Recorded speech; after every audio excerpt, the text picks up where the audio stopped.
नमस्कार बंधुरा मुक्तिज किचेने सबाइके स्वागत जानिए आजकेर भिडियोटा शुरू करलाम। हाँ बंधुरा आजकेर रेसिपिटा काँठाल दिएई होबे।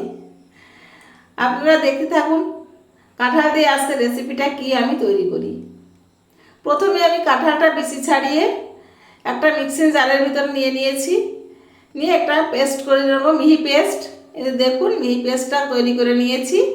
এই মিহি পেস্টটা আমি একটা বাটির ভিতরে নিয়ে নেব। এই মিহি পেস্টটা বাটির ভিতরে নিয়ে এর ভিতরে একটু নাড়াচাড়া করে দেখে নেব কোনো দানা আছে কিনা। দেখি না কোনো দানা নেই, মিহি পেস্টই হয়েছে। এবারে অ্যাড করে দিলাম হাফ বাটি চিনি। চিনিটা আপনারা আপনাদের পছন্দ মতো দেবেন, কারণ কাঁঠালটা আমার অনেক মিষ্টি, এই জন্য আমি চিনিটা কম করেই দিয়েছি। চিনিটা ভালো করে কাঁঠালের সঙ্গে মিশিয়ে নিলাম। তারপরে অ্যাড করলাম হাফ বাটি সুজি। এই মাপগুলো বন্ধুরা একটু খেয়াল রাখবেন। এই যে দেখুন হাফ বাটি চিনি দিয়েছি আর হাফ বাটি সুজি দিয়েছি। যতটা সুজি দিয়েছি ঠিক তার ডবল, মানে এক বাটি চালের গুঁড়ো অ্যাড করে দিলাম। দিয়ে এগুলো উপকরণগুলো সব একসঙ্গে সুন্দর করে মিশিয়ে নিচ্ছি। আর অ্যাড করে দিলাম কিছুটা নারকেল কোরানো নারকেল ওর ভিতরে দিয়ে দিলাম। দিয়ে আর এক চিমটি লবণ দিয়ে দিলাম। লবণটা দিয়ে এবার সুন্দর করে হাত দিয়েই মেখে নিতে হবে। হাতে ছোঁয়া ছাড়া কোনো কিছুই পরিপূর্ণ হয় না বন্ধুরা। যতই আমরা যা দিয়েই মাখি না কেন, হাতটা আমাদের লাগাতেই হয়। হাতটা না লাগালে পরিপূর্ণতা আসে না। এবার মেখে নিয়ে আমি আধা ঘন্টা মতো চাপা দিয়ে রেখে দেব। ফিরে এলাম আধা ঘন্টা পর।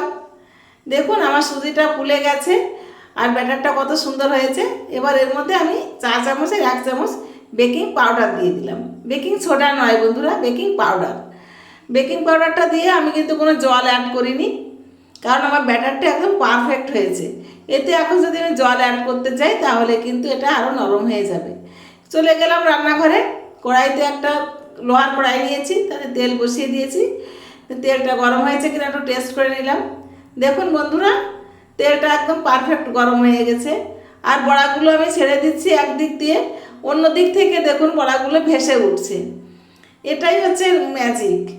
বড়াগুলো এদিক থেকে ছাড়ছি, ওদিক থেকে ভেসে উঠে যাচ্ছে, আমাকে আর তুলতে হচ্ছে না কিছু।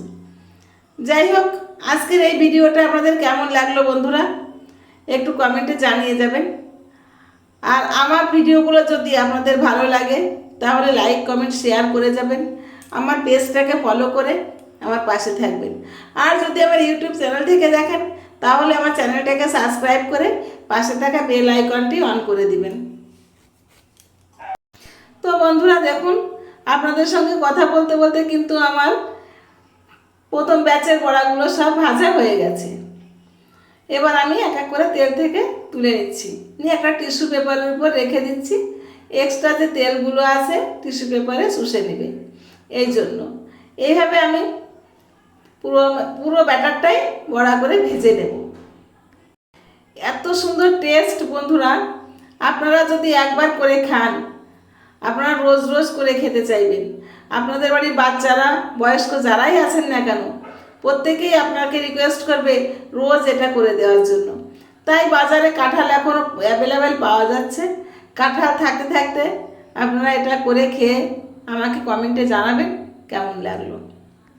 একটা ভিডিও যখন পোস্ট করি বন্ধুরা আপনাদের কমেন্টের অপেক্ষায় থাকি, আপনাদের কাছে কেমন লাগলো ভিডিওটা এটা জানার জন্য।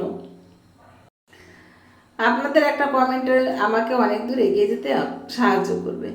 তাই আপনারা একটা লাইক, একটা কমেন্ট, একটা শেয়ার করতে ভুলবেন না কিন্তু। যাই হোক বন্ধুরা দেখুন আমি এক এক করে সব বড়াগুলো ভেজে তুলে নিচ্ছি। পুরো বড়াটাই আমি এভাবে ভেজে নিয়েছি দেখুন। আর এটা কিন্তু একদিন ঘরে রেখে দিলেও শক্ত হবে না, খুবই সফট হবে। আমি তো কালকে করেছি, কাল করে আজকেও আমি খেয়েছি। দুদিন ঘরে রেখে দিলেও কিচ্ছু হবে না, এটা রেখেও খেতে পারবেন। বাচ্চা থেকে বয়স্ক সবাই এটা পছন্দ করবে। আর এই যে কাঁঠালের ফ্লেভারটা ভিতরে আছে একটু অন্যরকম একটা টেস্ট। দেখে হয়তো অনেকে মনে করবে এটা তো সাধারণই একটা জিনিস, আর দেখানোর কি আছে, কিন্তু আসলে এই সাধারণ জিনিসের ভিতরে লুকিয়ে থাকে অসাধারণ এক টেস্ট। এই জন্য আমরা যেটাই করি আপনাদের মাঝে একটু শেয়ার করি। আপনাদেরও ভালো লাগে, আমারও ভালো লাগে। এই যে দেখুন বন্ধুরা কত সুন্দর সফট হয়েছে বড়াগুলো। তো ঠিক আছে, আজ এ পর্যন্তই। টাটা, সবাই ভালো থাকবেন, সুস্থ